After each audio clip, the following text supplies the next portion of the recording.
Hello, and welcome to episode 314 of Super Switch Headz, the premier Nintendo podcast in all of the internet. My name is Jordan Willis. My name is David Howe, and boy, oh boy, ladies and gentlemen, we have a very special guest joining us today on the episode for the very first time. You know him, you love him. Welcome from GVG, the one and only Daniel Alba. How's it going, Daniel? Hello, guys. Hello. So good to see you. Thank you for having me here today. I'm doing good. I'm doing better now that I'm chilling out with you guys. Love to hear it. Thanks for joining us. And Daniel's here on our Pi Day episode 314, to talk about what Mario's 40th anniversary might look like. We're kind of trying to figure out what is Nintendo going to do. They've kind of incrementally made a bigger and bigger deal of it every 5 years. So 35th was probably the biggest celebration they've done so far. We're in the first year of the new system cycle. So we're kind of just going to discuss what could they do? What's the idea? But, before we get into all that, we're going to talk about the news, of course. A large Switch repository was seized by the FBI, and there are some other things going on, like the discontinuation of the game vouchers, sending out an invitation to talk about key cards via Nintendo. But before we get into all that, how's everyone doing? Doing all right, yeah. Had a mostly chill weekend at home. Saturday, I don't think I left my house once. I watched GDQ all day Saturday, which was actually really, really nice. GDQ was pretty entertaining this year, and I've vowed that I'm going to be going to a GDQ in January. I've decided to talk to my good friend Maddie about that, and hopefully we'll be both going out to Pittsburgh this upcoming January, because I really do enjoy that event quite a bit. But other than that, yeah, I don't know. I've just been playing a lot of games and doing a lot of reading. I'm almost done with The Dark Forest, which is book 2 of the 3 Body Problem trilogy. And boy, howdy, it's gotten to a point in that story where it's impossible to put down. And all of a sudden, the real hard sci-fi has really hit, and it's really tickling my brain in a very exciting way. But yeah, that's been mostly me. It's been a pretty chill week. What about you? Last week I went out of town with my partner. It was her birthday. So we went to Wimberley, which is near Austin, and stayed at a little resort spa situation. So we got some couples massage, which was very nice. And kind of, it's tucked away. So it's just nature outside. And we happened to be the only people booked there. So after 7 p.m. and the groundskeeper left, it was just us, which was really wild. It's really kind of a spooky, but also very peaceful. But yeah, other than that, just been chilling, playing games, reading books, much like David, editing the movie, enjoying and terrified about my time off. But Daniel, what about you? What have you been up to? Man, I wish that weekends felt like times where I could relax. But when you're a graphic designer, when you do commissions, you pretty much go from working the 9 to 5 to working 24/7 instead. So that's the lifestyle we chose. We're mercenaries out here trying to earn our living. And so a lot of my weekend was helping some of the friends I know do some commissions that they were asking for the channel or other segments of their shows. Very thankful that they have been supporting me all this time. Also was watching some of GDQ at the time while on the side. One of my friends, she's very much involved with GDQ. She's part of the Frame Fatales, okay, nice. The women who all do the speed runs. And I'm just oh, you guys are so cool, man. I could never speed run anything. Yeah, I always have dreams of being a speedrunner, and then I look at the sheer amount of work and dedication that it takes. I'm I'll pick another hobby, I think. You have to have a PhD in physics and quantum and theory and all that to figure out how some of these these very specific zeros and ones connect to make these work and glitch out to the end of the game in 5 minutes, and it just drives me crazy. But so much respect for those guys. They're so cool at what they do. Yeah. Raised just under $2.5 million for Doctors Without Borders as well, which was very exciting to see. It's not really a news item, just shouting out GDQ because they're awesome. And that's great to hear. Well, thank you again for joining us, Daniel. If you're not familiar, I know, Daniel, you do a lot of the thumbnails for GVG. Am I correct in saying that? Yeah, I'm essentially just the art director for GVG. A lot of the thumbnails that you see, I do a lot of them, but I have a set template that the other guys follow. So gotcha, a lot of them are mine. It's funny to see when some people point out like that's a Daniel thumbnail. I'm not trying to call any of the guys out or anything, but yeah. Well, either way, it's great work over there. Great work on the channel. And apologies to Summer, who is our resident Fire Emblem head. That Summer could not be on this episode. I know you're a big Fire Emblem fan as well. But we'll be talking all about Mario today. I'm excited to do so, but we're going to get into some news first. And before we do that, I'd like to give a couple shout outs. Last week on episode 313, we did an episode, speaking of Summer, all about Summer's recent trip to Super Nintendo World. And we talked a lot about Nintendo parks, the Donkey Kong Country and the Mario part of the park, where they've kind of gamified a lot of the parks and how they've done that. And we got some really great discussion on like a Pokemon theme park and why that has not been a thing up to this point, from Swampy Southpaw, the Huge 27, and Kylotronic. Also, AV had some words about AR rides at Disney and said that there is actually an AR ride at Disneyland Paris. And it's like a Spider-Man ride. So that's kind of cool. I don't know if I'll ever make it out to Disneyland Paris, but if I do, I'm definitely going to have to try that out. Hans Gauger said this episode makes me want to go to Florida, and that's never a good mental state to be in. So thanks, I guess.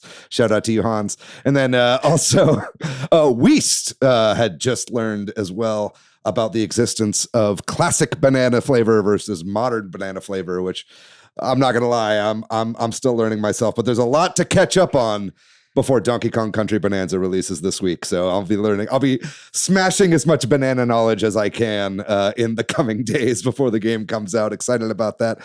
If you too would like to be shouted out on this podcast, just leave a comment. We'd love it if you would leave a comment on the YouTube version of this video. We'll shout you out next episode, or drop us a line on social media, be that Blue Sky or Instagram or any of those. We'll be sure to shout you out, and then join us over on the Discord. We have a wonderful Discord. We'll give more information about that at the end of the show.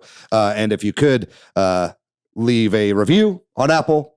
Share the show around via word of mouth or post it somewhere like Reddit. And otherwise, just like and subscribe on YouTube. We would love to have your support. With all that out of the way, let's go ahead and get going with the news, because we got quite a bit to cover. And first of all, we've got a bit of a big milestone here and some sad news, just remembering the 10-year anniversary of the passing of the late Nintendo president Satoru Iwata. Satoru Iwata was kind of the head of Nintendo during the Wii U 3DS era. Was a much maligned era in Nintendo's kind of overall sales, but also the peak, I think, of Nintendo's personality and quirkiness. And just was overall very beloved by everybody as a president. And I was just wondering if any of you guys have any thoughts on, this 10-year anniversary of the passing of Iwata. Yeah, I read the Ask Iwata book maybe 2 or 3 years ago, and I kind of just really struck me like as such a interesting creative and individual, and like what he was able to help people do without doing the work for them. And that's like an impressive managerial style that's really hard to pull off. I think specifically was whenever he helped with Earthbound and helped get Earthbound finished, was like kind of crazy that he was like, you can either work on the game as it is and you'll finish it in like a year or two, or you can do kind of this idea and you'll be done in like 6 months. And he got something along those lines, and just his managerial style was, I think, with one of the longer lasting impacts at Nintendo. And then also just no one has anything bad to say about Iwata, like ever. Anytime anyone remembers him or talks about him, it's always like in the fondest light. And I think that's like really special and really rare in the video games industry, as we're starting to see more and more layoffs and all these things happen. Or like, oh yeah, some of these leaders are not as beloved as someone like Iwata. Yeah, I feel like Phil Spencer wants to be Iwata, but he is not. Daniel, do you have any thoughts on Iwata kind of 10 years on? Oh man, I still remember when I heard the news. I was working my first part-time job, and it was like right after my shift ended. I was just kind of hanging out with my friends in the arcade, because we were in a mini golf and arcade back then, and I just reading on my phone, the news broke, and I was like, what the heck? What, out of nowhere, this happened really fast, his whole illness and everything. Yeah. And it just sent waves across every aspect of the video game climate and entirely. And I still remember, like, the first thing I did was I listened to Back then, it was Game Explain, and the guys I work with now, just talking about like their memories with Iwata and what he's done for the company. Just so many great things that he has done. My favorite is still thinking about how he managed to shove the entire region of Kanto into Pokemon Gold and Silver. Right? Crazy. Like how they still wonder how this is even possible, but with his ingenuity, he was just able to make so many unique things happen. As you also mentioned with Earthbound, just such a pillar in this industry, a creative mind that a lot of people aspire to be, and probably, honestly, I don't know if we'll ever find another person like Iwata in this industry, honestly.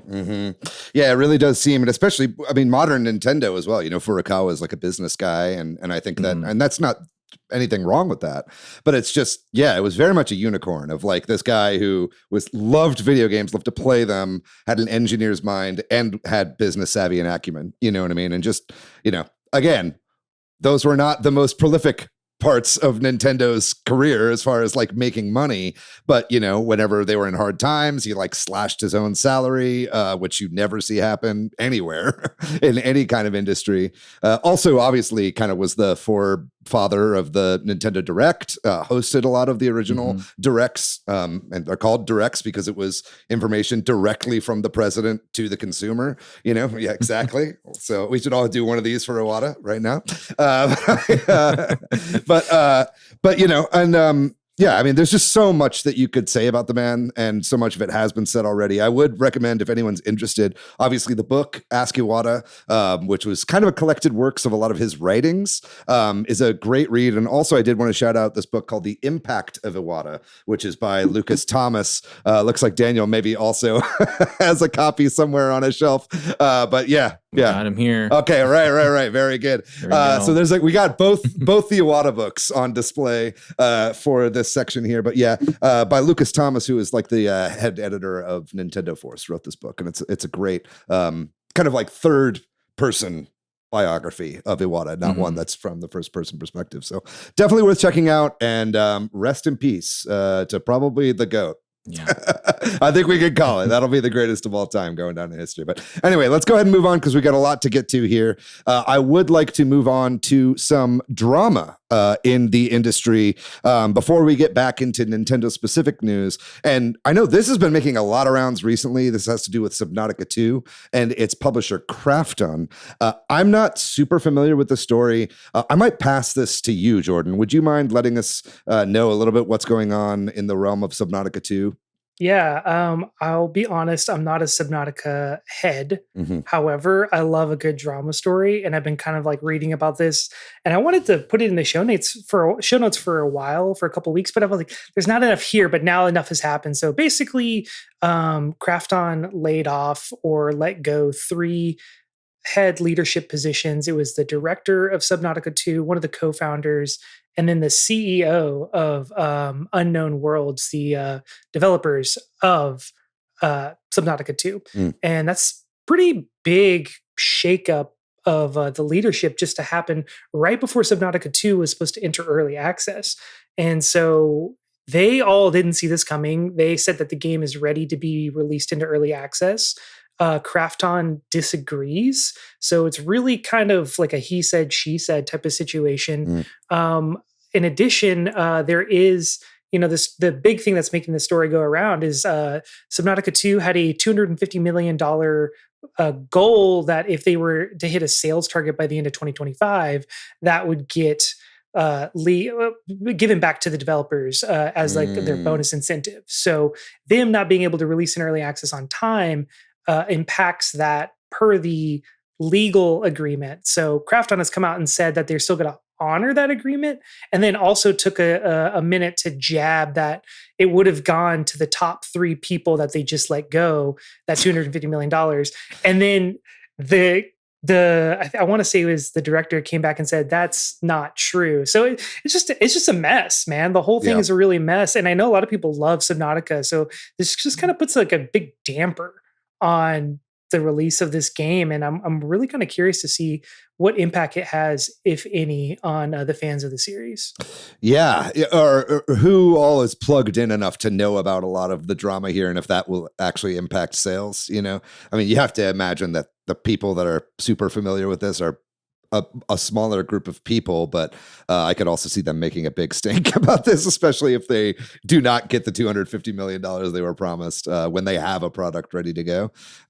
That's a shame to see, but we'll have to follow this story as we go. Thanks, Jordan, for the updates there. Are you a Subnautica fan? Daniel, you ever played the Subnautica series? This is something I haven't delved into, but I know I know some friends that definitely enjoy the first game, and it's just such a shame that this turned into such a mess with the sequel. Yeah. So. It's like a No Man's Sea sort of thing, right? It seems like it's kind of, I don't know what you would call it, but anyway, I don't know if it's my genre, but I'm glad to learn about this. I hope that we hear some good news from this soon.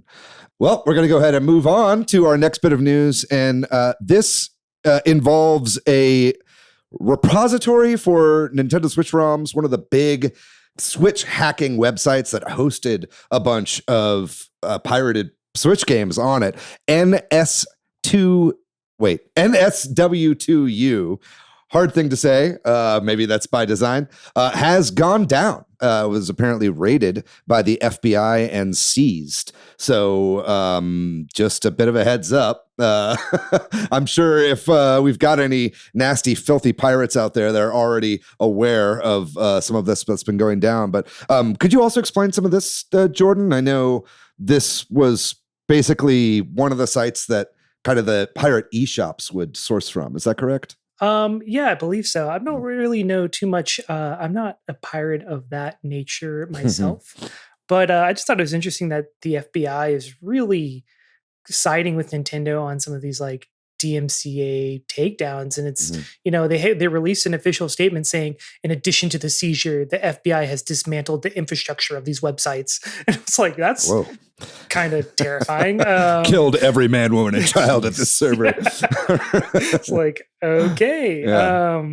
But yeah, I mean, the other interesting thing is like between February 28th and May 28th of 2025, they indicated there was a record of 3.2 million downloads from these sites, which they estimate as a loss of revenue of 170 million, which is probably inflated because it's probably not all $67 games. But I mean, that's a significant chunk, and you can kind of understand why Nintendo would work with law enforcement to kind of get this kind of stuff taken down. Yeah.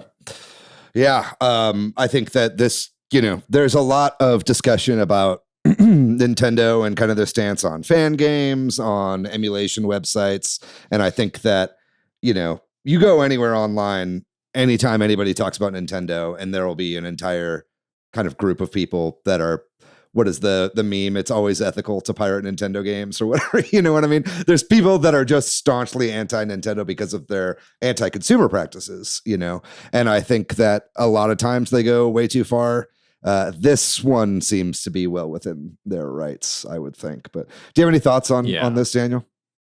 Yeah, I remember we were discussing some of this on our channel, some of what was going on here, because if you happen to have like any of the Switch 1 ROMs on your Switch 2, Nintendo is now like banning that Switch 2 console from going online. That's right. And so that's something that's within their rights to do. It feels like it's always different when it's like, it has to do with games that you can still get on the market freely, like for Switch titles, like those are still widely available. But then you talk about anything that's like 3DS and sooner than that, it's like you can't find some of these at all. Some of them are just completely gone because the eShop is not available.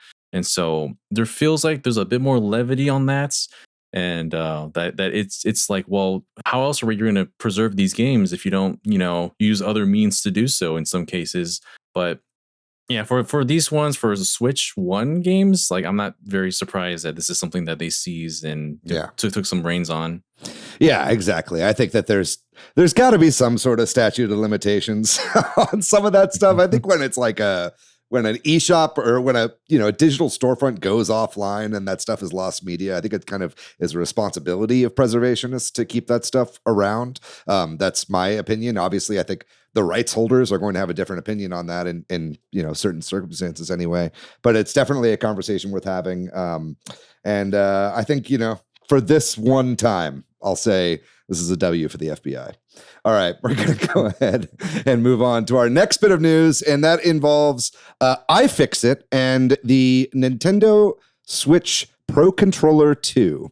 iFixit has done a teardown video, as they are one to do, of the newest controller, and they had some pretty intense claims. And these have been making the rounds recently. We don't necessarily always just talk about other YouTube videos in our news section, but this one was interesting because some of the words they were using, that this video opens with the quote, "This is a piss poor excuse for a controller," which I found to be pretty funny, especially given that so many other people I know are singing this controller's praises. You know, I've been hearing from a lot of people that this is the best controller of all time, the best controller they've ever used. I am an owner of one of these controllers, and I have to say I am a big fan as well.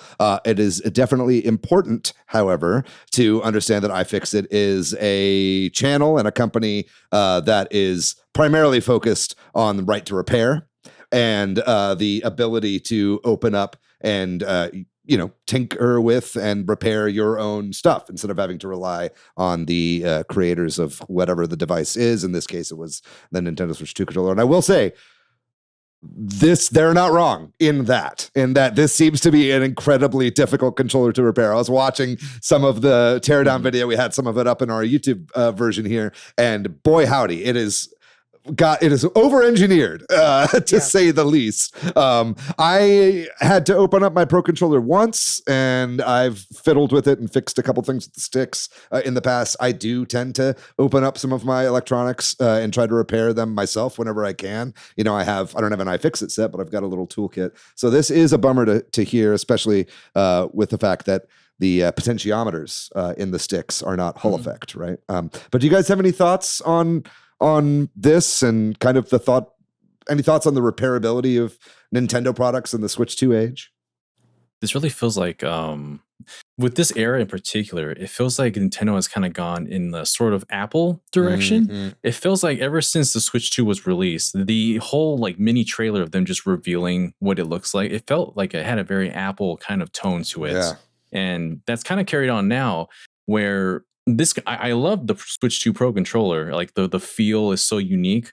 It's seamless, but it's also, because it's seamless, you can't really get into it. Just like right. A lot of Apple products that I own, you can't just simply open it up and start tinkering with it yourself. It has that to the consumer, a very premium feel, but it's difficult for people that want to mess around with it to open it up and mess things around or switch things around. I have messed around with multiple controllers at this point. This is not the NSO controller. This is a different one that I bought myself. I got one of those too. I made mine's Spice Orange. Yeah. This was my very first GameCube controller I ever had, like way back in the ye old Christmas of 2001, and I wanted to bring it back to life with this. So funny enough, I have two of I get these confused all the time now. But I would not have been able to do that if it was like sealed tight like that. I love being able to go inside and tinker and switch out some of the face plates and just do a whole bunch of fun things like that with Joy-Con as well, when I wanted to try and fix the drift myself. But now we might end up getting drift on these Pro controllers too, and there's a lot less we can do about it, looks like. Yeah, I just a quick side note on that. I did just this past week as well, updated all of my 8BitDo controllers, of which I found out that I have 8 over the years, including like the little purple dongle that has the GameCube, the G-Bros adapter that has the GameCube input, and the Wii nunchuck slot input or whatever for the classic controllers.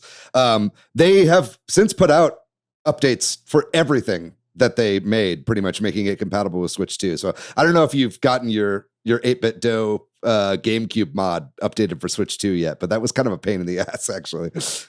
I might have to do that. I too I'm an 8BitDo fiend over here. I've got quite a number in this house. That's funny. Yeah, just so you know, as a heads up before you get into it, they've got the updater will do everything. We got all three of us are 8BitDo sluts. But the GameCube controller specifically, because it doesn't have a USB-C on it, it has that proprietary little charging port on the top that uses where the cable would come out for the original GameCube. So in order to do the firmware update, you actually have to open up the entire controller, and there's a USB-C inside the controller. Right. So you've got that staring you down in your future, Daniel. So just giving you a heads up there. But oh boy. Well, we're going to go ahead and move on to our next bit of news, and that is the game voucher system is officially retiring. It is going to be happening, I believe, in January in Japan, if I'm not mistaken, and maybe a little bit later in the States, or maybe it's earlier in Japan and January in the States. I'm not exactly sure. Forgive my misinformation here, but if you're not familiar, the game voucher system basically allowed you to pay $100 and you'd be able to redeem, get 2 vouchers, which you could then redeem for 2 full price first-party Nintendo Switch games. So obviously Switch 2 has not had this as a system for its games, but you could still buy vouchers and buy Switch 1 games, but that will be retiring soon. Any thoughts on this, Jordan? Are there any games in the voucher system that you have yet to scoop up, and anything you're going to want to get before this program ends? I think the only thing I thought about was if Metroid Prime 4 is going to have a free Nintendo Switch 2 upgrade and the Switch 1 version is cheaper, I will do that. But I don't see why they would do that. Maybe I think it'd be consistent if the base Switch Metroid Prime 4 would be eligible for the voucher system, and then you just have to pay for an upgrade. I'm hoping that's what they do, because I would also like to use that system for that if possible. But yeah, I also don't have any more vouchers. But I mean, so you have until January 30th, 2026 to buy them. And then you can use them for another 12 months. So okay. So there's a little bit but more I time. mean, they giving you a little bit of leeway to spend them. But I mean, like, how many more Switch 1 games are really going to get added to this? I don't really know. But between all the games that we share, I don't think I want 4 new vouchers at this point in time. But I'm curious to see if they replace this with anything Switch 2 specific, or if they're going to wait till they have a little bit more software under their belt to start doing something like this. But I mean, it's kind of a shame to see something like this go away, and I would love to see it come back in a couple of years when the Switch 2 has a lot more titles. Yeah, they have kind of done away with a lot of their discounts programs that were available on the Switch. What about you, Daniel? Are you trying to snag any last-minute Switch 1 games that have been in your backlog?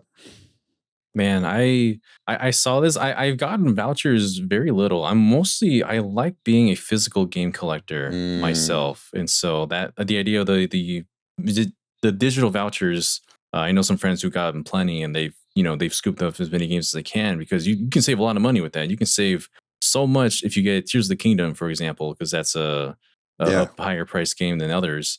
But mostly it's a shame that this is going away, but it kind of makes sense because game title prices are just going to go higher starting with the Switch 2. So the value of what you're saving is going to be a bit disproportionate. So they're probably going to bring it back in some form once there is, as you mentioned, more software down the line. Right. I'm just sad that goal points are not going to be there anymore. Goal points were nice. Yeah, it was nice, kind of like accruing as many as you can and then spending them all in one place.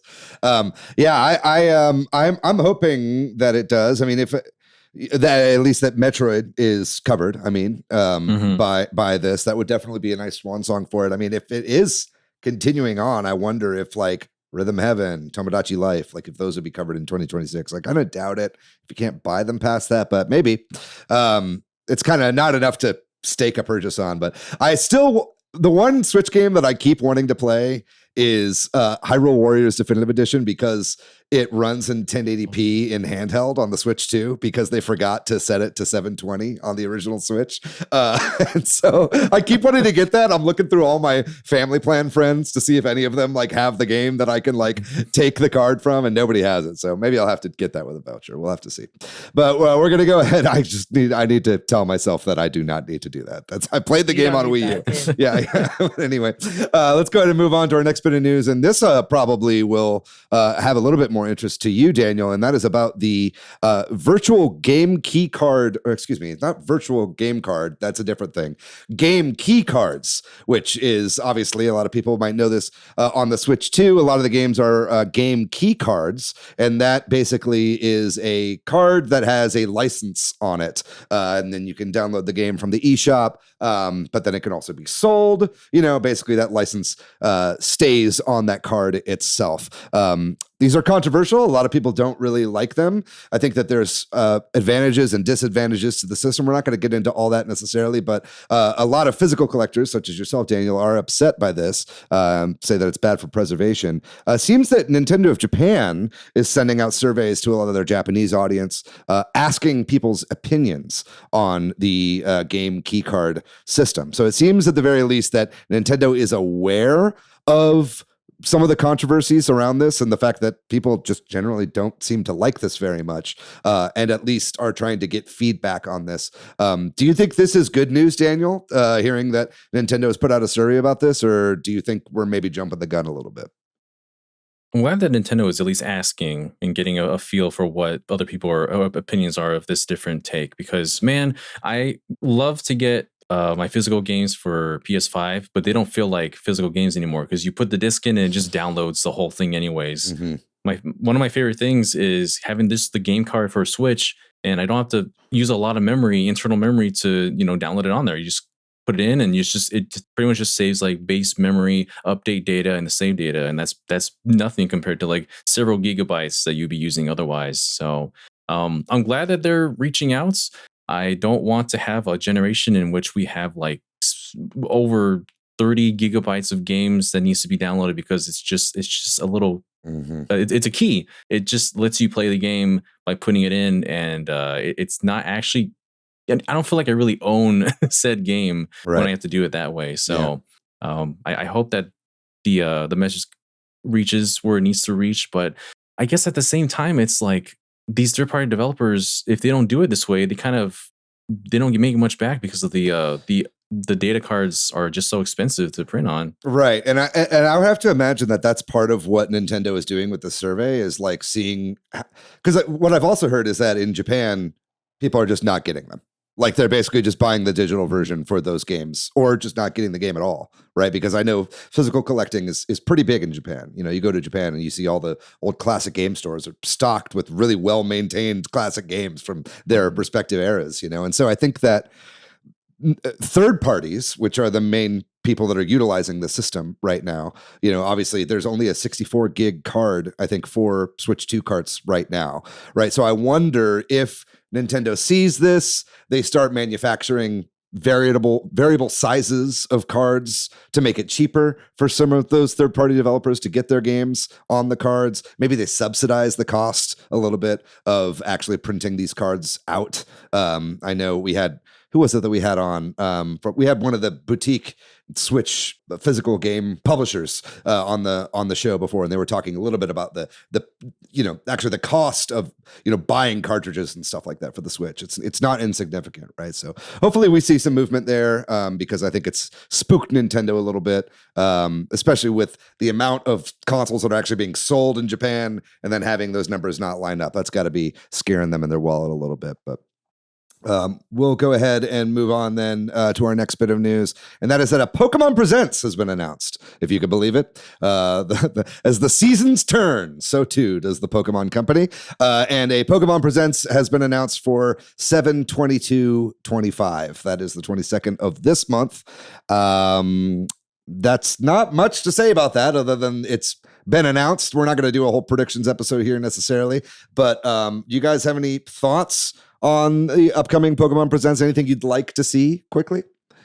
I would love to see what gen is the next one. Gen 10? I think so, yeah. I would love to see it. Just, hey, it's not coming this year, but it's coming. Like, that would be really nice. I still haven't played Scarlet Violet, but that's probably my after Donkey Kong Bonanza, that's probably my next pickup for the Switch, because I didn't want to play it on the Switch 1 just because of all the performance issues. And I was like, oh, now that it's on Switch 2, like finally get to play that. You could play my copy. We're on the same family plan. Oh, I'm like Daniel. I'm like a physical collector. Like I still have all of my Pokemon games from my childhood. I have my original copy of Red. I have my I'm missing my Souls, like my Silver, but I have Soul Silver. I have Pokemon Black. I have Diamond. I have all my physical copies basically. So this I want to like have my nice little like slotted in with all my Pokemon games because I have all of them, even if it's a different generation, like lined up on the shelf, and it just looks so nice. Anyway, what else would I like to see there? I would love to see like some really cool like unique events, but I mean I feel like it's gonna be the same. It's gonna be like here's what we're doing for the worldwide tournament. Here's what we're doing for the card game tournament. Here's some like Pokemon TCG Pocket stuff. Here's some probably talk more about some of the TV shows they got going on. Maybe get the what's the animated one that was actually really cute and very Pokemon nice? Concierge. Yeah. Talk about season 2 Pokemon Concierge, but I doubt we're gonna get a Gen 10. I just think it'd be nice. But also on that, the Pokemon Z8 leaks are starting to come in a little bit. Like supposedly a leaker or someone who claims to have been a game tester posted some like a screenshot of the credits and then like a list of just text about the game. So beware. Not sure if it's real or fake. Honestly, can't tell. But anyway, Daniel, are you a Pokemon head? Do you like Pokemon Presents? Are you a fan? I am. Before I jumped on here, I was editing our Pokemon Presents predictions video. Let's go. We love a PPP, a Pokemon Presents predictions. Oh, we got big PPP energy over here right now. I won't go too deep into it because obviously it's all really fresh in my head. But and we want to save some content for your channel as well. Yeah. I think we won't see anything about Gen 10 because we got to focus on Pokemon ZA. We got Pokemon Champions, which you don't know anything about other than the trailer. Like that's going to be the big game that's going to pretty much be the core of the competitive scene for Pokemon. Because it's going to have pretty much anything on there you can access with home. A lot of mobile news. Just be prepared for mobile everything. Cafe Mix, Sleep, Unite, Go, TCG Pocket.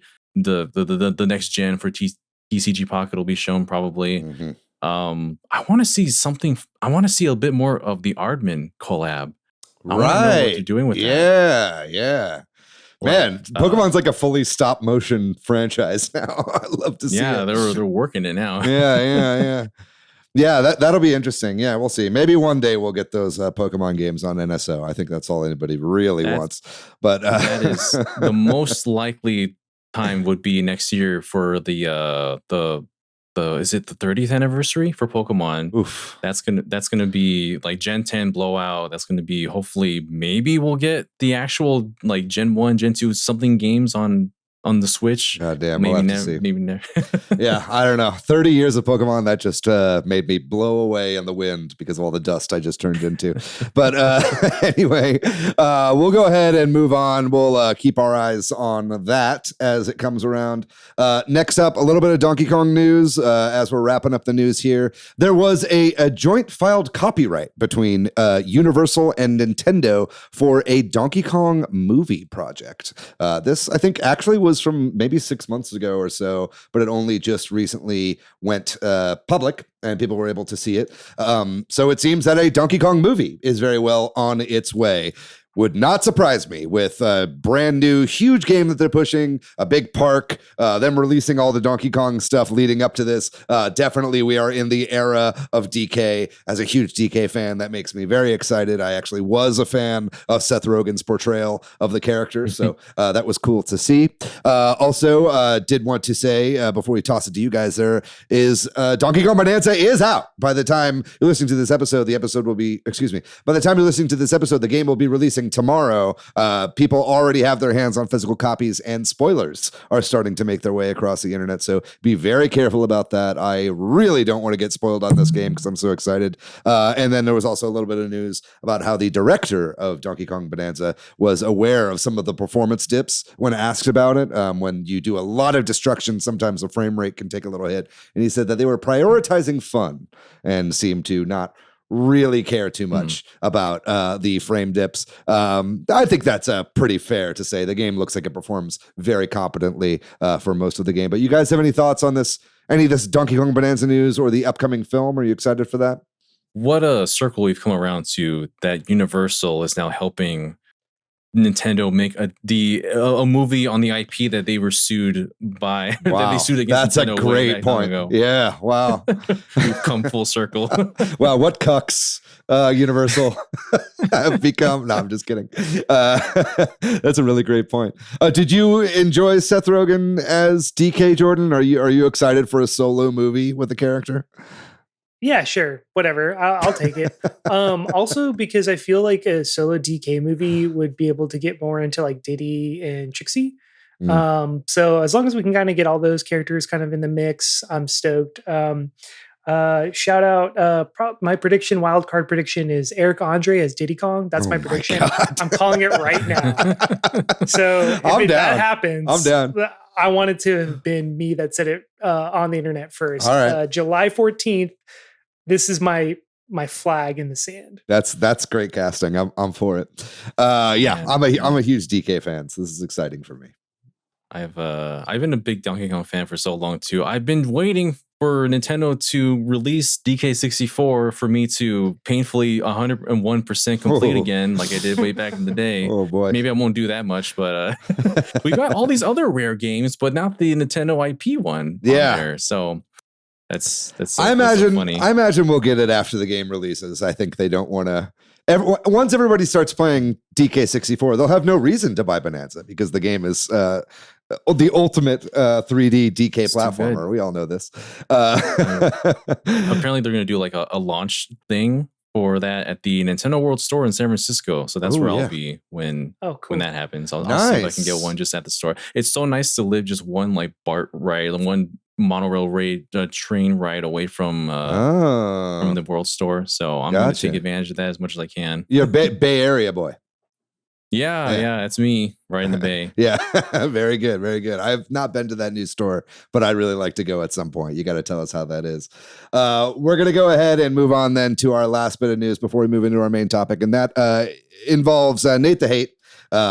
We all know Nate and friend of the show, MVG, have a podcast called Nate the Hate, and they often get a lot of leaks right. And anytime they do a podcast, it makes news. This time being that the rumored Nintendo Direct for this month is apparently still on and is supposedly going to be happening last week of this month. We'll have to see there. I personally would like an beginning of August. I think that would fit with my personal schedule. So Nintendo, if you're listening, go ahead and delay that thing one more week. No, I'm just kidding. But we'll have to see what happens there. And if there's any blowout Mario news within it. Hopefully there will be, but we're going to get into all that stuff. Let's go ahead and hold that for the main topic, because that is our main topic, talking about Mario's 40th anniversary, what Nintendo plans to do for Mario's 40th anniversary, and what we can expect for the year to come.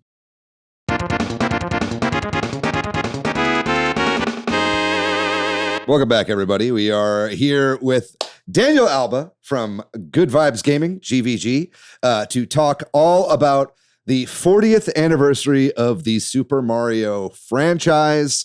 As you might remember, in 2020, Nintendo made a huge deal about the 35th anniversary. We all kind of chuckled at the time. For some reason, Nintendo was putting so much stock into the number 35 as a huge anniversary year, and tons came out for Mario's anniversary that year. It was a huge celebration, and now we find ourselves in the 40th anniversary of Super Mario Brothers, and nary a peep have we heard from Nintendo on the topic. I think there's like a Time magazine you can get at like checkout aisles that talks about the 40th anniversary of Mario. You have it? Yeah, there you go. So other people are talking about it, but Nintendo has not been celebrating it so far. There's lots of speculation that we'll be hearing something soon with a big blowout, similar to the big celebration that we got, the Mario 35th anniversary Direct that we got in 2020.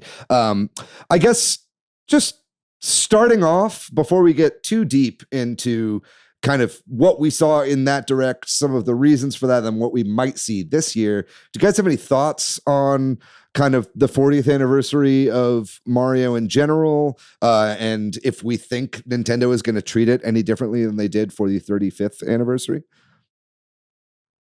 I feel like they gotta do something big-ish. I mean, it is the, like I was saying earlier, it is the Switch 2 release year, and to me that bodes like they really want to have a big blowout to really promote their number one guy. It's not Zelda. They can't just throw the anniversaries to the side and forget it ever existed. I don't know. I'm curious that why they're waiting so long. I think they're just waiting for like a direct, and I am really curious and skeptical that a direct is coming at the end of the month. Do they ever come that close to a Pokemon Presents? That's a good question. I don't have that information on hand, but I feel like they have. I know in the past they've had directs like in very close proximity to indie worlds and stuff like that, sometimes even on the same day. So it wouldn't surprise me if a Pokemon Presents happens very close to Nintendo Direct. Do you have any thoughts on that, Daniel? I forgot what year it was, but there was one where it was a week of either the Pokemon Direct or the Nintendo Direct, and the week after was the other one. So they've definitely done these in proximity in years prior. So I wouldn't be surprised if they happen to do that here as well. Yeah. We'll have to see on that. But I do think that there is some credence to the fact that we haven't seen a Direct this summer direct this year. I mean, obviously you wouldn't want to have one right next to the launch of the Switch 2 because you're trying to get people to buy the Switch 2 launch games, right? I think that up until that point, there was definitely not a lot said, but hopefully there'll be something. I think another thing that Nate the Hate talked about in that video was, just where are all the games right now, right? And I think that there is a lot being held for a direct announcement. I don't know that they do an entire Nintendo Direct just on Mario this go around, but maybe it'd be a sizable chunk. Do you have any thoughts on this kind of overall, Daniel, before we jump into the nitty gritty? Yeah, I think they definitely do have to do something way back. Ever since like the 30th anniversary, they had their own little bits of celebration. Then I think Mario Maker was like one of the big things of the 30th anniversary. Actually, no, I know it was one of the big ones for that 30th anniversary, definitely, because I still have this amiibo here that says Mario's 30th on the bottom. So maybe they'll watch them do like an amiibo, and then that's it for the 40th anniversary. Yeah, I mean, this is like the face of Nintendo. They have to do at least a little bit of something. It maybe won't be as like a big blowout as it was for the 35th, but I imagine, as you mentioned, this is the year that their newest console has been released. In that same year, they have to have something lined up to help celebrate it. By the time Mario Day rolls around next year, like what are they gonna? But that people are gonna have high expectations regardless, because that they did like a whole new graphic and animation for the 35th anniversary. Like they went all out for that with games like Mario 35 and just a bunch of other stuff. So I'm curious to see what they'll do this time around. Yeah, maybe let's get into a little bit more detail about that 35th anniversary direct that they did, and kind of just some of the things that they actually released in that celebratory year, because it was quite a bit. I know just you have a list here, Jordan, that you wrote, but they released the Game & Watch, the Mario Game & Watch handheld device, which they then also followed with a Zelda version as well, because I believe it was the next year Zelda's anniversary is always the year after Mario's anniversary, if I'm not mistaken. So I had to look this up. Right, exactly. So they had that there. They released Mario 3D World plus Bowser's Fury that year. Super Mario Bros. 35, as you mentioned, Daniel, one of my honestly all-time favorite games. I played the shit out of Super Mario Brothers 35. I played it every single day that it was out and available to play. Mario Kart Home Circuit was announced.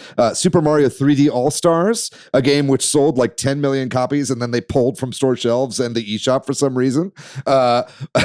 Mario All-Stars was added to NSO, including it was basically the SNES cartridge that they had done as one of the very first kind of HD remasters, you could call it.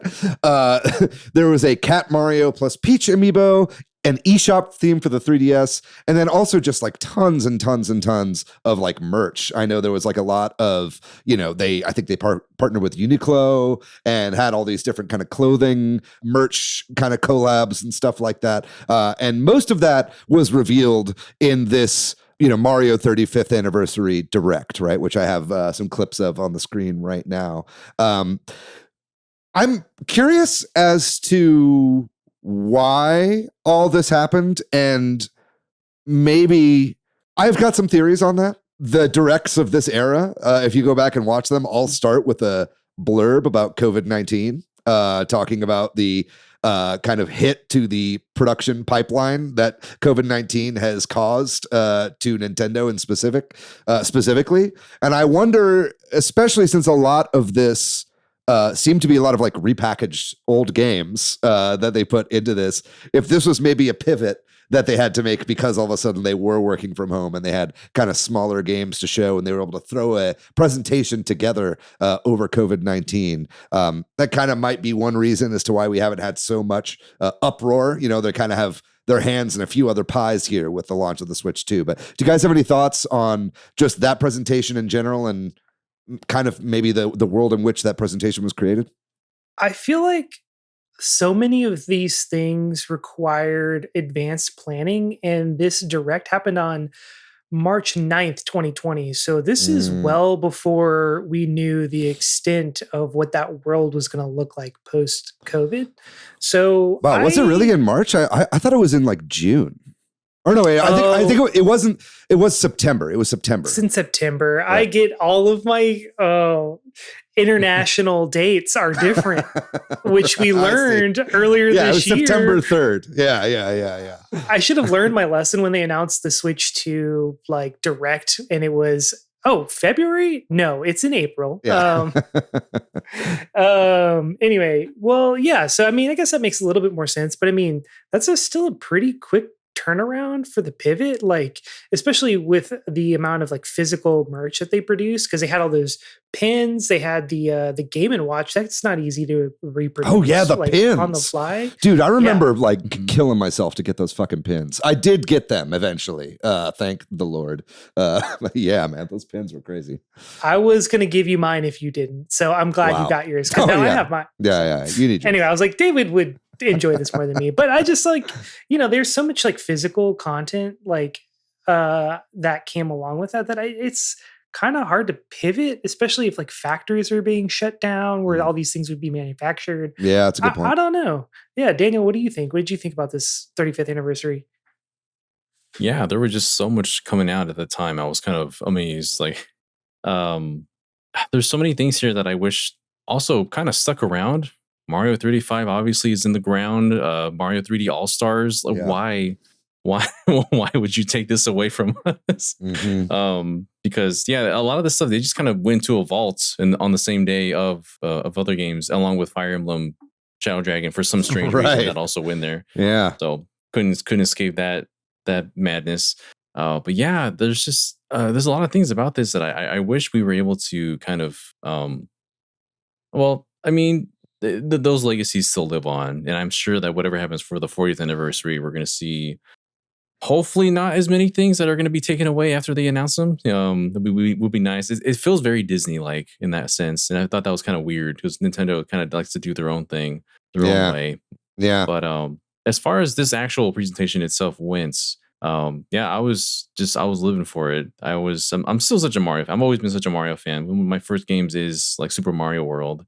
And to just see the kind of celebration that it was for the 35th anniversary, that gives me hope for what we're going to see in 40th. But I don't know, Nintendo is it feels a bit different, like a bit of a different Nintendo than we had 5 years ago. So who honestly knows?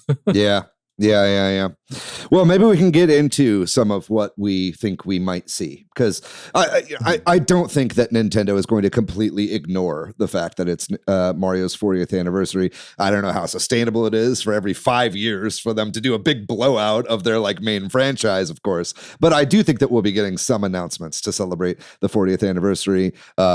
Maybe they'll skip 45 and wait until 50 to do something huge. But I do think that we'll be seeing some stuff. Anybody have any idea ideas on what they could do or what is maybe probable? Jordan, do you have any kind of off the dome that you'd like to posit? My off the dome prediction, and it's just kind of a gut feeling based on one excruciatingly small piece of evidence, but I really think Super Mario Maker 3 might get announced. And here's my one little piece of evidence is all of these games got updates from Switch 1 and Switch 2, free updates. And the one game that didn't get a free update is Super Mario Maker 2. And Game Builder Garage got added mouse mode support. If they're going to add mouse mode to Game Builder Garage, which sold way less in Mario Maker 2, why would they not add mouse mode into Mario Maker 2? It's because Super Mario Maker 3 is on the horizon. That is my wildcard prediction. I think it's too soon for another 3D Mario. And I think it's too soon after Wonder for another 2D Mario game. So that's my off the dome wildcard prediction. I don't know. Yeah, I mean, we're now, I just looked it up. 2019 was the release of Mario Maker 2. It was June 2019. Yeah. So we are well on our way to have enough time to have made a brand new game. Certainly one that has mouth support as well. I could definitely see that being a no-brainer here. I was a huge Mario Maker 2 fan. The relay race, I don't know if you guys watched that over at GDQ, was so exciting, reinvigorated my love for that game. I would definitely love to have this on my system. Do you think this is likely, Daniel? I think this is probably, for me, the biggest slam dunk that they could do for this. I think so. It's always such a shame that Mario Maker 2 didn't get the kind of attention and love that the first one did. The first Mario Maker kind of it helped the Wii U kind of blow up for a little bit of that time there because it was such a novel concept of just having your own. The gamepad was the perfect vehicle for this, to just make your stage there, to test it out, to play other people's stages. The Switch didn't really have that kind of benefit because it was just like the one tablet console and controller all put together. But with something like this, using mouse mode just feels so natural to it. Like that would help free up the extra space you would need. I've done there's a few games I've done mouse mode with, such as like obviously Welcome Tour, just playing with the Switch 2 menu. Deltarune has some fun little mouse mini game where you use both mice at the same time. There's a lot of interesting stuff that they can implement with that into the UI of Mario Maker, and it's already such a weird game in the best kind of way. So I would love to see all the kind of stuff that they do with that implemented. But man, like things like the multiplayer stuff, I wish that was more popular because the internet kind of messed it up a bit for some people, like connection issues. Yeah, the actual multiplayer mode, the way it's set up, is so fun. And honestly, like if the connection was solid, like if there was rollback netcode. In fact, dude, I had a dream in like 2021 that Nintendo added rollback netcode to Mario Maker 2, and then I woke up and I got sad because it was just a dream. And I was like, dude, what? I am way too Nintendo pilled if I'm having dreams like this. But it was like, like, I think that is such an incredible mode, and I love playing it, and it's fun to play with friends when you're playing locally or whatever, but then it doesn't count your ranking when you play with friends, you know? And so, I think some kind of update to that to make it actually playable, maybe roping Mario Brothers 35 like into the online for Mario Maker 3, I think would be really cool. And then obviously I think, a lot of people have been asking for it, but adding like kind of a 3D builder as well. If it's Mario Maker 3, maybe they, run with the 3 as kind of like, take some of that Game Builder Garage stuff and put it, simplify it, add a 3D mode as well on top of this. I think that would, just bust the doors wide open on the kind of stuff that you could create for Mario. But maybe I'm getting a little too audacious there.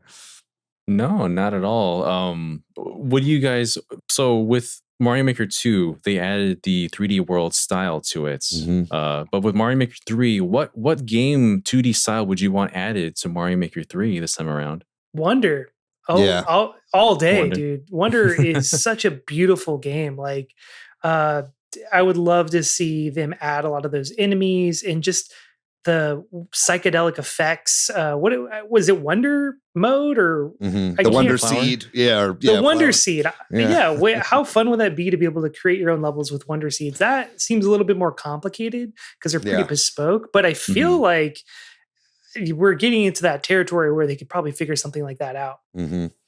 Yeah, that'd be cool. I'd like to see more 3D styles translated to 2D. I thought that was pretty cool that they brought the 3D world style in and some of the moveset and adapted it to 2D. It'd be cool to see like, I don't know, like a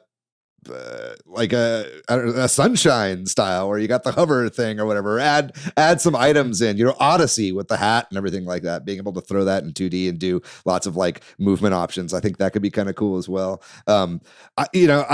I try not to think like too hard about the stuff that they could add because it really is like limitless. And every time that you add like one little thing to Mario Maker, it like changes everything, and that's something I love about that game. And it's like slopes. Yeah, exactly. It's like just that alone changed so much. And then every item that you add, means that you can use them in an infinite number of ways. I think my favorite YouTubers are Mario Maker YouTubers. It's still like, that used to be what I would watch at work while eating lunch, is like, Ryukar and Grand Pooh Bear and all those guys. And so I just can't, just for my content ingestion alone, they need to come out with a new Mario Maker. But let's go ahead and move on. I think one thing that we definitely should talk about is a new 3D Mario game. I mean, we obviously know that the Donkey Kong Bonanza devs were finally revealed officially, even though we all knew it already, to be the Mario Odyssey team.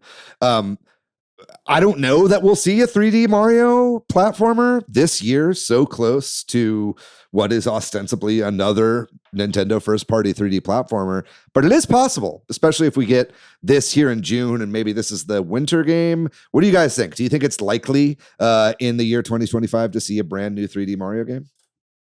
I think if we got Super Mario RPG Remake, Paper Mario: The Thousand Year Door, and Mario and Luigi Brothership within like a year of each other, 3 Mario RPGs in a year, anything's possible. All bets are off. That really broke my brain. I was like, you released 3 Mario RPGs and the completely different styles or similar different styles. Maybe they do 3 platformers this year. Who knows? I don't know. But I really don't see it, to be honest. I think it's a little too soon.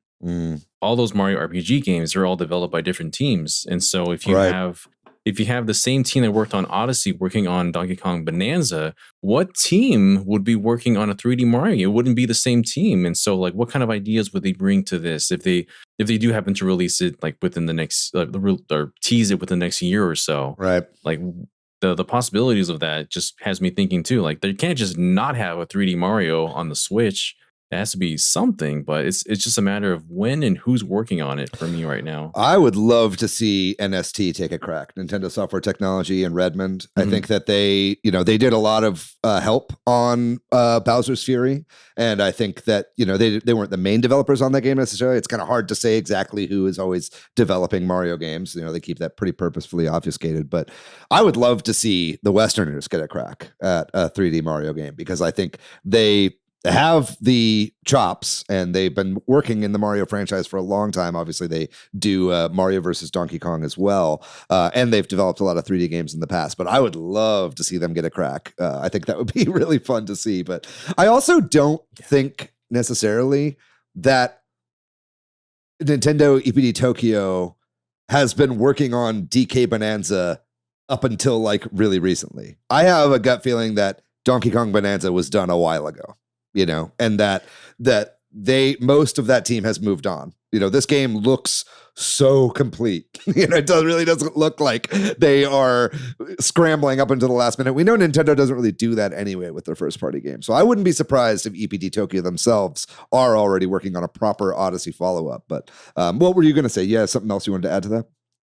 No, what you mentioned is true because like I know they had mentioned that this game had to be moved from Switch 1 to Switch 2 because of all the effects. Like the Switch 1 was it just wasn't capable of handling all the things that you were seeing happening. It didn't have the chops to deal with everything that you're seeing in Bonanza. And so yeah, it's very likely that these kind of games, like probably like with Mario Kart World even, like they've been working on this for a very long time and have probably moved on to, at least some of the teams moved on to other things at this point.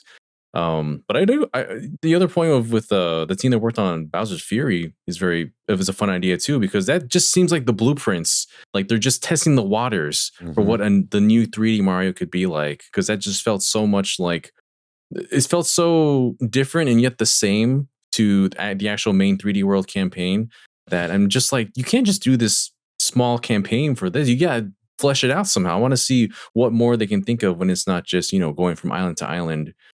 So many fun ideas that they explore there that I hope they expound upon at some point. Yeah, me too. And I mean, Bowser's Fury is such an infinitely replayable game. It's so much fun to pick up, and you can beat it in like 2 hours, and it's just such a blast to play through that game every time I play it. And I think that, yeah, I think they've shown that they can take the formula from Odyssey, which everybody loved so much, move it over to Donkey Kong. It's been 5 years now since we've gotten Bowser's Fury, so I think that's more than enough time for them to build out a full feature-complete game that uses that formula. Maybe not exactly with the giant kaiju Bowser and everything like that, but basically the idea of an interconnected world with all these little islands throughout. We see lots of indies taking over that crown right now. If it, with being Demon Tides or The Big Catch are all doing similar things to Bowser's Fury right now. So I'd love to see Nintendo bring that back into their oeuvre as well. We have here some of the games that they put in the vault that they could possibly bring back as well. I mean, obviously we got Mario All-Stars, as we all saw in that presentation back in 2020, and then they took that game away like they Thanos snapped so many Mario things out of existence on March 31st, 2021. I think that we could see them bring that game back, just have it be permanently on sale. I'd love to see a Nintendo Switch 2 edition that includes Mario Galaxy 2? Is that asking for too much? What do you guys think about that? Yes. Daniel? Oh, man. The weird thing about this, and I don't know if this throws a wrench into that plan, they already are planning to release Mario Sunshine on NSO at some point as well. That's true. And I felt like this is, a future prediction. I felt like that was something they were going to announce alongside with the 40th anniversary next year. So I guess it would be funny to like release both of those again. And also because Mario 64 is also on NSO. So that's two games. Yeah. Like half of that collection would already be. So just make it the Mario Galaxy collection instead. Mario Galaxy 1, Mario Galaxy 2 together. That feels like a more reasonable thing. Because if they're like, if you want to play these other ones, you can get them on NSO. But if you want to play Galaxy 2 and Galaxy 1 with, the Switch 2 edition version of these games, then here's a new collection for you guys to get your hands on. I don't know. I'd never actually thought about it as a Nintendo Switch 2 edition until I said it like 30 seconds ago. But now that I'm like thinking about it, I'm like, I think it actually could be a good value proposition because, the original version of, Mario Sunshine is coming to NSO. That's going to be pillar boxed for 3, right? On the 16:9 screen. We already have the 16:9 version. They, made the aspect ratio bigger for that. Maybe they do the same thing with Mario 64 on this Nintendo Switch 2 edition, right? We get like a full, 16:9 version of that game for the first time ever, right? Or, you could even add in some bonuses or something like that to kind of sweeten the pot in addition to just adding this game when those other games are also coming. Either way, whatever form it is, I think Super Mario Galaxy 2 is my favorite 3D Mario game. I love it so much. I think it has some of the best level design in the series. And I think it's so much fun to ride Yoshi. I think all the pointer stuff with Yoshi would work a lot better with mouse controls. And even if not, I think the gyro as a pointer feels better in the Switch 2 overall. So I'd love to see this happen. But I mean, we could maybe see another kind of All-Stars collection. You had posited something in here about maybe a second collection of 3D Mario games. What do you have in here, Jordan? I don't ever see this happening, but I think this would be very nice if they did a 3D, like a DS collection, which also includes 3DS with new Super Mario Brothers, new Super Mario Brothers 2, and then Super Mario 3D Land as like one collection would be very nice. I think those are all fantastic games in their own right and are pretty much locked to the DS forever unless they start doing DS in the Nintendo Classics, but I just don't see that happening anytime soon. So, and they're it's not like any of these games really require the second screen that much. I want to say though, there are some times when you have to like turn the screen to where you're having 2 vertical screens, but I feel like they could do something creative to figure out that for a Switch 2 form factor. But I think that'd be a lot of fun. I think those are like some games that are untapped, much like Super Mario Galaxy 2, that they just kind of let live only in that one system, which in the Mario world is not common. I feel like most Mario games are pretty playable, at least in the Super Mario nomenclature. Those games are like pretty accessible. So these being locked to that system just makes them a little bit of an outlier. No, it's such a shame that there's some games like New Super Mario Brothers, the original one for DS, was available on the Wii U for a time. Mhm. There's it's so funny that the Wii was able to emulate the DS games for a certain library of DS games. Well, you but had the as- second screen in your hand. Yeah, there was like 8 or 9 different configurations of the top Yeah. screen and bottom screen. I thought it was amazing, but Yeah, I love that it made your whole room into a DS. Basically, it's like the TV Basically. was the big screen. You got the little one in your hand. It was crazy. Yeah, that was so fun. Things like that, those aren't available anymore, unfortunately, since that shop is no longer available. So, bringing it back somehow with this kind of collection, I think would be a good idea. Yeah. Definitely deserves it, I think. I could see, I think more than like a DS collection or something like specific to a certain platform. I think that the time is maybe right for them to release a new Super Mario Brothers collection, just in general. I think you put, new Super Mario Brothers, new Super Mario Brothers 2 for the 3DS, New Super Mario Brothers Wii and Wii U all in a pack, right? And you put those out all together. And I think that would be a much better value proposition for a lot of people that don't like those games. I feel like the new Super Mario Brothers series, for pretty much some good reasons, have been pretty maligned over the years. I think, especially with all the new kind of look at having super animated characters, and Mario Wonder has all these amazing sprites and animations for the 2D games. You look back at some of those old New Super Mario Brothers games, they seem pretty stiff in comparison. But there's a lot of really amazing level design in those games, and I think a lot of those games actually hold up really well on replays. And I think putting all of them into a collection could be kind of cool, but I don't know. We'll have to see. I think it's more likely that Nintendo just puts out, Super Mario Brothers or Super Mario 64 DS on the eShop by itself, and then pulls it 3 months later or something weird. You know what I mean? Who knows what they'll do? But I think that could be a nice collection that they put out.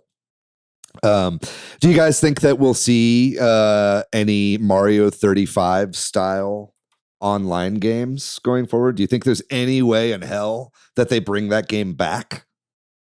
Super Mario Brothers 40. And it's just 5 more players available. No,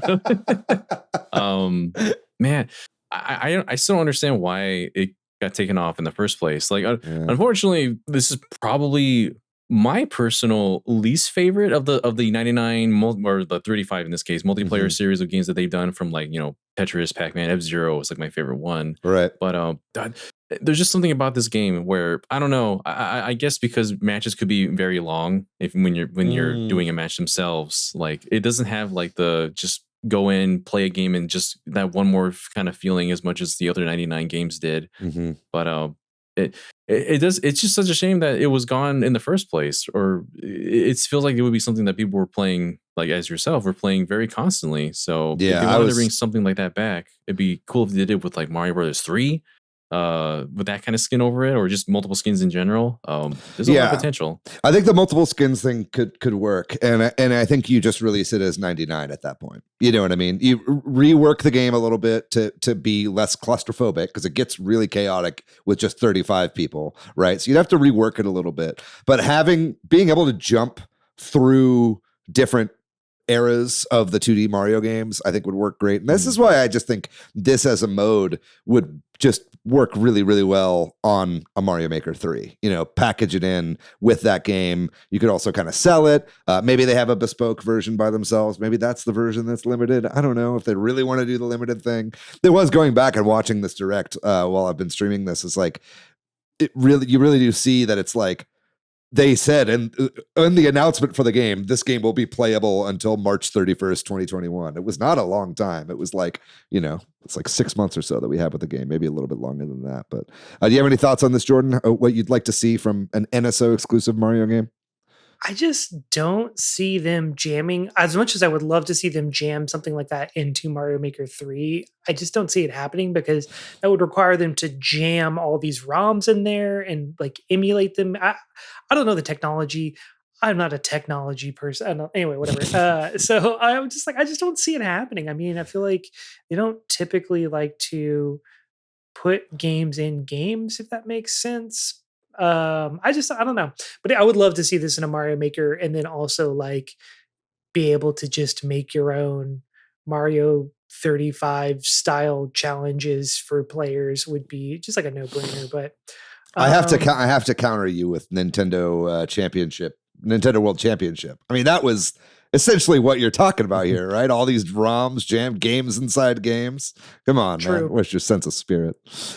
Oh, that's another one. I guess I just forgot because I stopped playing it after our episode that we talked about. That game was a bit of a whiff, sadly, but yeah. Oh, could have been so cool. Anyway, yeah, I don't know. I don't really see them doing an online exclusive thing. I think that was very much a byproduct of the COVID era of just trying to hold people over. But I don't see them doing that again. We'll see. I mean, Arika are the company that made Pac-Man 99, Mario Brothers 35, and Tetris 99. They recently put out Tetris the Grandmaster 4, I believe. And, you know, NST, who we talked about before, they're the ones that did F-Zero. So they haven't done a Battle Royale style game in a while. So it'd be cool to give them back that formula, because I think, you know, Tetris 99 is one of the top 5 games on the Switch. It's probably the game that I've put the most time into on my Switch. And so, you know, I think that they've still got the sauce, baby, and I want to see them come back to this franchise. So I hope they do something. My money was always on a Donkey Kong 99. I feel like that made way too much sense to do the arcade version of Donkey Kong with Mario Brothers 35. But we're talking about Mario here, okay? Donkey Kong's going to have his day next week when we talk about Donkey Kong Bonanza. But let's go ahead and move on to the last couple you have here in the list here, Jordan, that you put together, and that's you know, merch, like the pins that we talked about, collectors stuff, kind of those crossovers. Do you guys think we'll be seeing some of those for Super Mario's 40th anniversary?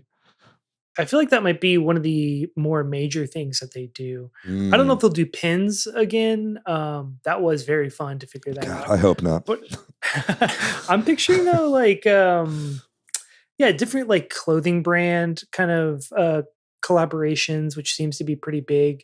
But I also want like another Oreo collaboration. I know this is why I don't Oreo.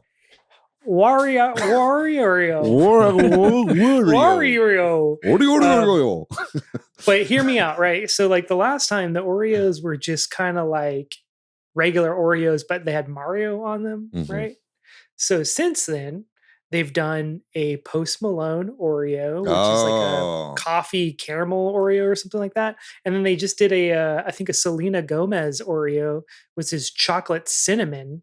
And I'm like, where's the Mario specific flavor Oreo? What does Mario taste like? That's what I need to know. Wow. That's not a bad idea. I just had a thought, light bulb went off in my head as we're talking about crossovers. Mario Magic the Gathering sets. What do you think? I'm out. Yo, Final Fantasy. I quit the podcast. The Final Fantasy sets are doing gangbusters. They got to be seeing that. I could see a Wizards of the Coast crossover. But is there any bad blood from the Pokemon company? Oh, because I don't know. Pokemon's not Wizards of the Coast. Don't think too hard about it. Do you have any thoughts on crossovers or merch, Daniel? Oh man, I hope they don't do like a limited time collect from some kind of item you get from like the Nintendo store, not the store, but like with your silver platinum points or whatever. Oh, they will. Limited time, get like a little statue of Mario, and it goes sells out in like 2 minutes. Yeah, yeah. We'll have to see. No, but no, I really do think that they're gonna do like man, as far as like. Well, we'll get to like our crazy speculations eventually, but I do think that for like merch and stuff, the clothing makes the most sense. We're gonna probably see a bunch of stuff at like the Nintendo World Store in New York and San Francisco and Japan and all those places. The things that people just can't get because they don't live in the right place, unfortunately. But yeah, as far as like, you know, shirts go, I'm always down for my nerdy shirts that I'm always wearing out around here. Yeah. But yeah. Merch is always a big seller for in any situation. So an anniversary is definitely one that calls for that. I think there's a good chance we'll see a teaser for the movie. The second movie, Mario World, which is apparently what the movie is called according to some leaked documents. But yeah, I doubt we'll see a full trailer at this juncture. I think it's still slated for next year, if I'm not mistaken, a late 2026 release. I might be wrong on that, but I think we'll definitely see something there. Maybe some casting announcements, something like that I could see happening as well. We do have last thing here is costumes in Mario Kart World. We have yet to see any kind of substantial update to Mario Kart World that isn't something that makes everybody super mad for no reason. But I think some content updates would be great to see. I think if we see Donkey Kong stuff, around the release of this game, a lot of people have been speculating Pauline and DK costumes because they only have 2 each with the release of this game. If we see stuff like that, like in this month, I think it's all but guaranteed that Mario Kart World and costumes and updates and content stuff for that game is kind of a lock for kind of a drip feed of stuff that Nintendo can put out. I feel like for a long time, Smash DLC was the like thing you could expect in every direct, as something to just be like, oh, here's some little crumbs to give our fans. And then it was Mario Kart 8 Deluxe tracks from the Booster Course Pass kind of replaced that for the directs. I could see Mario Kart World content being that new thing that they kind of tease out over a long period of time. And this would make sense to have this, come in with the Mario 40th anniversary. But I don't know if you guys have anything else to say about that. It's so funny that we're like thinking about Mario Kart World DLC, and yet like the costumes we expect the most is just not Mario. This is Donkey Kong instead. It's adding Child Pauline, Smalline, if you will, as a character in the game entirely. Yeah. So that she already has all the costumes that DK would have. You know, they already have her set up for like a whole batch of costumes in that game. That's true. So, but I mean, yeah, that game is so ripe for more costumes. There's so many in Mario Kart World. I don't know how familiar you guys are with the costumes of Mario Kart World. Tour rather. Right. Yeah, it's a deep well they can grab from. Yeah. So many from there that they could have brought over, but they just having it. DK and Pauline only have 1 costume each, and the biggest update they can do for this is just bundle them all into one menu so that they're not a separate character for every single costume and slot. That's the nicest thing they can do. We did a whole episode on the ways that they need to update Mario Kart World, so we won't beleague at this point too much longer, because go back and listen to that episode. There's a lot that you could do to improve that game.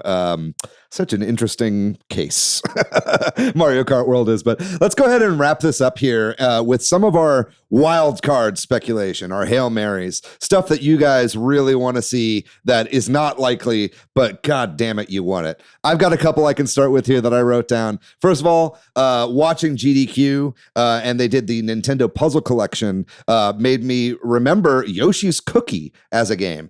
Yoshi's Cookie is a game that no longer is owned by Nintendo because of some weird rights stuff with the gameplay style there. I would love to see a re-release of Yoshi's Cookie. Maybe Nintendo can get those rights back or put out an updated Nintendo Puzzle Collection with that game in it. I would love to see that. That's kind of a shot in the dark, and that's a very David request that nobody else in the world cares about except for me. But I'd love to see the return of Yoshi's Cookie. I'd love to see Mario concerts. Very much like we see with the Zelda concerts. I think that would be really cool if they started doing a touring concert thing. And that's something that I actually think is kind of quite likely now that I'm talking about it. And then I'm just going to keep saying this until it fucking happens, but I want a Birdo game. Somebody needs to make a Birdo game. Birdo is one of my favorite Nintendo characters. Birdo is my wife. Birdo is the first canonically trans video game character. And I think it is long since due that Birdo gets her own game. I think a side-scrolling Mega Man style run and shoot game makes the most sense, but I could see lots of different styles of a game. I just want Birdo to be the main character in a game. That's all I'm going to say. But anybody else have any shots in the dark here? I don't know if I could live up to Birdo's own game. That's something I haven't heard before, but now I want something like that to happen. Yes. So hear this out. Just laying it out there. What if we just remade Super Mario 64 DS for console instead? Just rip it out of its DS home and just have a 3D adventure where you can swap between all 4 of these characters on a 16:9 on the 4K.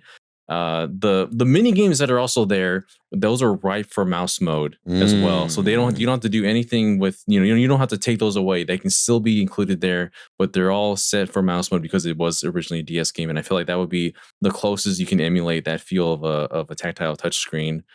I don't know, they could even add more stars to that kind of adventure. There's a lot of stuff that I think that remake did for that game in particular, but it kind of was constrained by controls that just were not comfortable with, like a D-pad, for example. You had the one game that used that weird strap with the thumb thingy where you would spin around for like one Bowser fight or so. Yeah. There were some really cool mini games in there. I think it'd be cool to just, have that game. And I was kind of, fucking around when I was talking about them adding Mario 64 DS to the eShop. But I think, a lot of those mini games would be a lot of fun to play.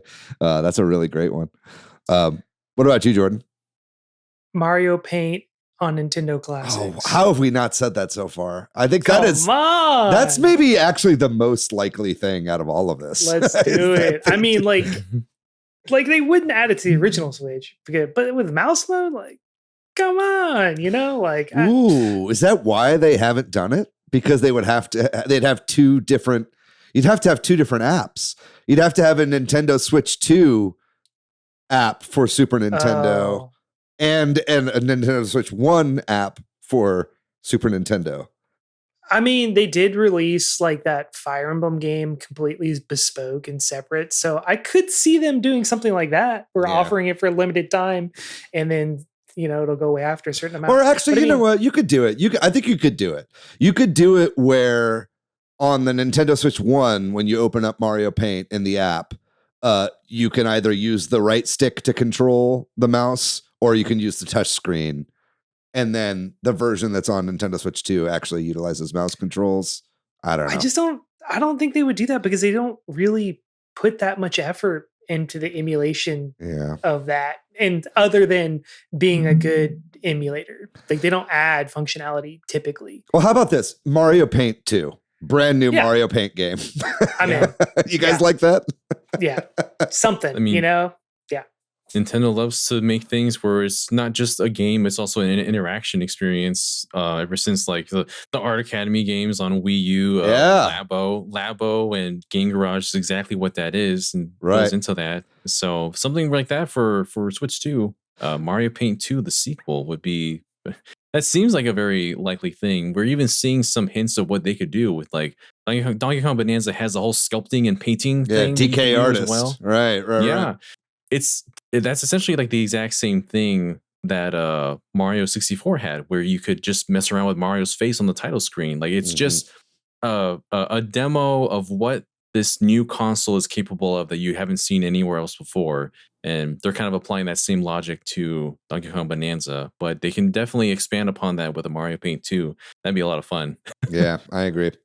Well, either way, I'd love to see it. Obviously, Mario Paint had a lot of impact on future games like Mario Maker 2 and Game Builder Garage. Like you said, those feel like the heir apparent to the Mario Paint franchise. But I would love to see them come back to their roots and release that. Hopefully, they could figure out some way to make a Switch 2 playable Mario Paint game. Because, man, in the age and the era of social media and content creation, I think Mario Paint would be an awesome thing for people to have on their Switches. But I think that's going to do it then for this topic on Mario's 40th anniversary. Nintendo, I hope you're listening. I hope you didn't forget that Mario, your main man, turns 40 years old today. Oh my God, he's officially middle-aged. By today, I just mean this year. But what do you think, listener, on what Nintendo might do for the 40th anniversary? Is there anything you'd like to see? When do you think we'll be seeing that direct? Hopefully we don't have to wait all the way till September.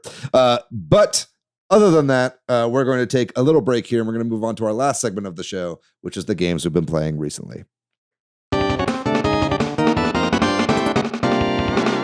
So I picked up a couple games this past week. I picked up Tony Hawk Pro Skater 3 plus 4 on the Switch 2. I was actually wondering if I'm going to get this on Steam Deck or on Switch 2, but I got it on Switch 2 just so I have more games for my Switch 2.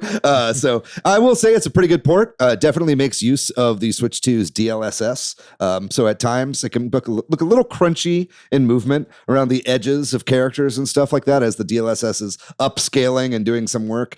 And I will say, for some reason, when I'm playing this game online, and I played online with Donnie, shout out Donnie from the Discord, Donnie was able to, because I was watching him over Game Share on his screen, open up the little menu where you see all your friends and then you can play crossplay and all that kind of stuff. Worked fine for Donnie. Every time I open that menu, my game crashes and it goes straight back to the Switch home screen. So definitely the game needs a little bit of work on Switch 2, but I will say I am not disappointed for the most part in buying this game on Switch 2. I think it runs at a pretty stable 60 frames per second and it looks pretty dang good. And I'm just really enjoying this game. I'm a big Tony Hawk fan, and so it was nice to see this game brought back.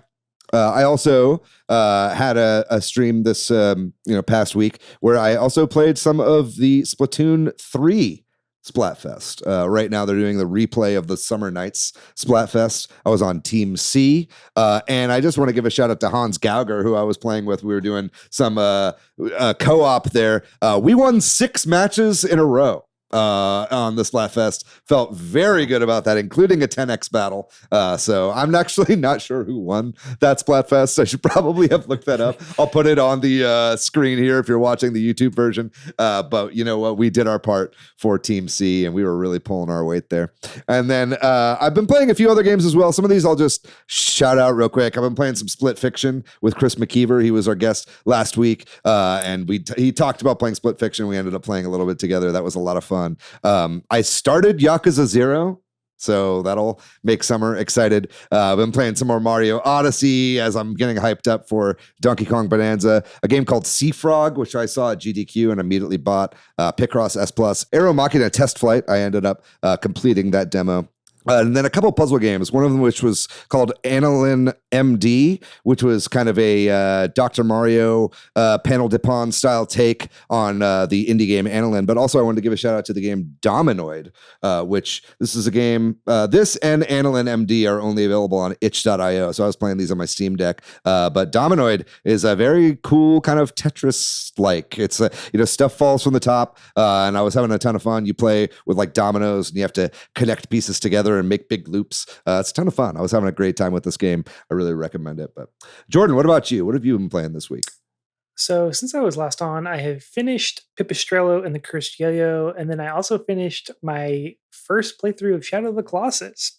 Both great games, highly recommend. Talked about them in a previous week though. So another game I played and beat is Card Shark. Once they had that kind of big eShop sale, I was just kind of scrolling through what I've been looking to play for a while. And so this one is a little bit different than I thought it was going to be. So the premise of the game is it takes place during the French Revolution, and you are paired up with a thief, for lack of a better term, a con man, a charlatan. A real Barry Lyndon type.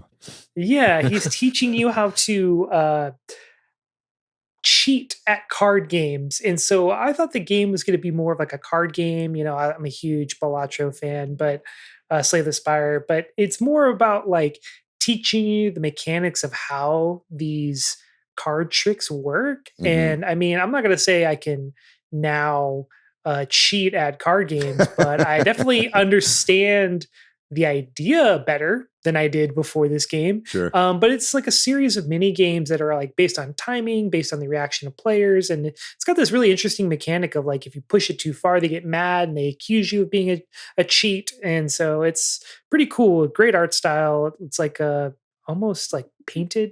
Mm-hmm. But anyway, great game, pretty quick, beat in about 5 to 7 hours. And then the other game I've been playing is like David, I wanted some other games to fill out my Switch 2 library and start playing, but Operencia, The Stolen Sun, which is a game I have been had my eye on for a long time. I'm a big Legend of Grimrock fan, and I tried to play Vaporum on Switch, and it just wasn't quite filling that like first person dungeon crawler itch that I was like looking for. But Operencia is a beautiful game made by Zen Studios. Oh, the pinball team? Yeah. Wow. When I loaded it up, I was like, the pinball team made this game? I didn't even realize that. But yeah, they apparently like first person grid based dungeon crawlers like as much as me. So but it's a really nice game. It's like the battles are very classic style turn based and a little bit tough, but I just love the mechanics. The puzzles are really nice. Cool. Really pretty fantasy world. But Daniel, what about you? What have you been playing? Oh man, I had like a marathon of games that I played for specifically. I'm a strange person because I really love the GameCube. As you've seen, I have two of them over here earlier. I was testing to see what games work with this controller on the Switch. I saw your video on this- that on your channel. Yeah. For some reason, this has gyro inside of it, which makes no sense whatsoever because there's no GameCube games that use gyro, and there's hardly any titles that would make use of this button configuration that would make use of it. So I was trying a whole bunch of different titles to see which ones would actually were comfortable using that. So I ended up just dabbling with a bunch of other games, and that kind of made me feel wanting to play some of the other ones that I did play later on. So I played some of Metroid Prime Remastered a bit because I wanted to just jump back into that a little bit. I love Metroid Prime. So excited for Metroid Prime 4 to come out later this year. That's unfortunately blurred. I thought you were holding. Oh, I was just cheersing you. Sorry, I was just cheersing you. I've never seen that before. For the audio listeners, Jordan held up a cup in cheers and it blurred out the cup as if there was something offensive on the cup. That was very funny. I was like, did I say the wrong thing? Oh man. But yeah, I'm always happy to play any Metroid game. That's just my jam. I was also playing just laying on the same thread there, a lot of the GameCube NSO lately because I just am just a fan of all the titles that are out there right now. Soul Calibur 2 went through all the Weapon Master mode as I did way back in the day. Painfully did everything in F-Zero GX. Oh boy. Actual all the getting all the machines, getting all the cups unlocked. I don't recommend doing that right now because of the latency issues with GameCube controller. But sensitive sticks, button delay. I would wait a bit before committing yourself to that hell. But I did all that. And as a aside, I also played a bunch more of Deltarune as well. Right. Chapter 1, 2, 3, and 4 are now all available, and there was some stuff with both chapters 3 and 4 specifically where if you do like the 100% stuff, you can get like the hidden bosses, the extra harder bosses that are at the end of each chapter. But yeah, I mean that's some of the stuff that I've been up to lately. I feel like I haven't fleshed myself out as much as you guys. You guys play a bunch of games recently. I need to get back into.